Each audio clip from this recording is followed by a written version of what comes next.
पंढरीनाथ महाराज की जय।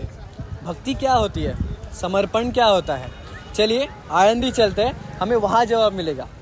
आळंदी नाम सुनते ही दिल में एक सुकून उतरता है ना। यहाँ की हवा में भक्ति है और नदी जैसे संतों की कहानी सुनाती है। यहाँ है प्रसिद्ध ज्ञानेश्वर माउली समाधि मंदिर, जहाँ संत ज्ञानेश्वर महाराज ने अपने जीवन का अमूल्य संदेश दिया। इसी जगह बस 21 साल की उम्र में उन्होंने संजीवन समाधि ली, जो सिद्धेश्वर महादेव मंदिर के पास स्थित है। यह पावन स्थल आज भी भक्तों के लिए आस्था और शक्ति का स्रोत है, जहाँ उनकी यादें जीवित है। ज्ञानेश्वरी सिर्फ ग्रंथ नहीं, एक प्रेरणा है। ये भगवान श्री कृष्ण की गीता का मराठी रूप है, जिसे 16 साल की उम्र में ज्ञानेश्वर माउली ने लिखा। जब संस्कृत आम लोगों के समझ में नहीं थी, तब उन्होंने हर श्लोक को इतने भाव से सरल मराठी में समझाया कि ये किताब एक जीवन मंत्र बन गई। अब सुनिए मुक्ताबाई की अनोखी कहानी। घर में ना चूल्हा था न लकड़ी, लेकिन भाइयों के लिए तो भाकरी बनानी थी। तो मुक्ताबाई ने माउली की तपस्या से तपती पीठ पर ही भाकरी सेक दी, क्योंकि माउली इतनी गहरी साधना में थे कि उनकी देह से अग्नि जैसा ताप निकल रहा था। ना चमत्कार ना दिखावा, बस एक बहन का सच्चा प्रेम और भरोसा। जब समाज ने ज्ञानेश्वर माउली की शिक्षा पर सवाल उठाए, तो उन्होंने ध्यान लगाया और दीवार चलने लगी। लोग कहने लगे,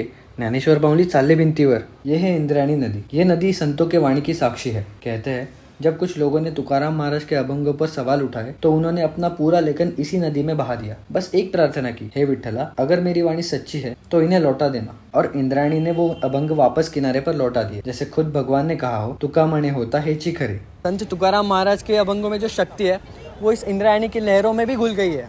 हर लहर कहती है, कुंडली कवरदे हारी विठ्ठल श्री ज्ञानदेव तुकाराम।